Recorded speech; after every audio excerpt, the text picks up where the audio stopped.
حضرت معاویہ صحابی ہیں، کاتب وحی ہیں، حضور کے برادر نسبتی ہیں، صالح ہیں، ام حبیبہ بہن ہے ان کی جو حضور کی زوجہ محترمہ ہے، ان کا مقام بہت بلند ہے، لیکن ہم انہیں خلفائے راشدین میں شامل نہیں کرتے، اس لیے کہ ان کا جو خلافت کو اختیار کرنا یا حکومت اختیار کرنا یہ قبائلی عصبیت کی بنیاد پر تھا، باہمی مشورے کی بنیاد پر نہیں تھا۔ لیکن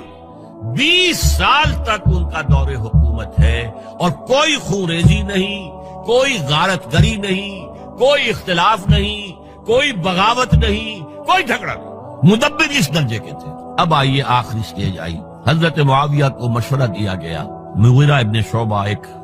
بزرگ صحابی تھے،